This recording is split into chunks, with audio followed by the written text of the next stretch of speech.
Vivi Lin now joins us from Shanghai with more there. Thank you, Mike.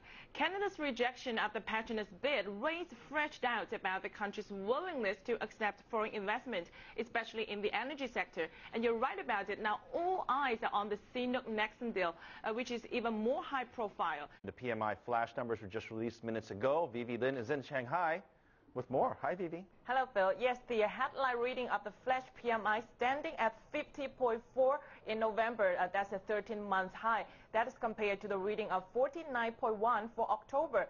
The data is designed to give an early snapshot of the month of factory activity. China's central bank governor Zhao is hinting on changes for China's monetary policy. For more, we go straight to Vivi Lin, who is in Shanghai. Hello, Vivi. Hello, Phil.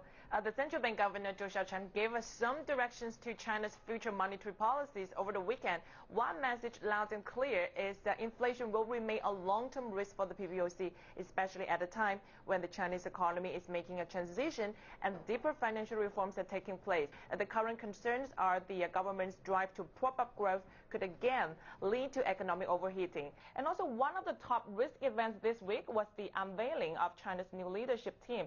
The message is clear that China's new leaders will embrace more reforms, but that is affecting investors' risk appetite because of lingering concerns over what kind of changes the new leadership is going to make. It is a very interesting story. The hero here is China mainstream media, which will invest $300 million to produce and distribute 10 films, all in English, to attract international audience. The idea is to combine Hollywood talents and stories with strong China elements, something like Kung Fu Panda, but made in China. It's places like this wet market in Beijing that are in the forefront of China's battle with inflation. Food prices are sky high for many of the city's residents. Around a third of the country's soaring inflation is caused by rising food prices. So how does the housewife cope? A year ago, Lina could feed a family of 4 on 40 yuan a day. Now that amount would fill just half her shopping basket. Things are so expensive nowadays. I have to calculate carefully every time I shop. Pork is a Chinese staple, so important to the economy, in fact, that CPI is often called the China Pig Index. The price is up by around 60% in the last few months alone, and as far as some economies are concerned, that is not going to ease anytime soon. But there is one thing the government could do to ease the pain.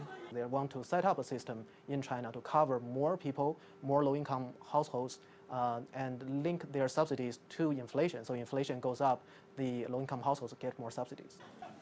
Without the diversification China needs, a hard landing could be on the cards. And that is something the rest of the world would much rather avoid. I'm Vivi Lin for Reuters in Beijing. Welcome to our special focus on private equity in China. Holy Capital is very much a Chinese institution.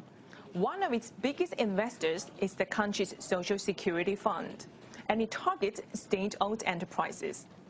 I spoke to the company's CEO, Zhong Zhao, and asked him whether he's concerned about the growing competition from foreign funds. I'm not very worried about that. I'm Vivi Lin, and this is Reuters.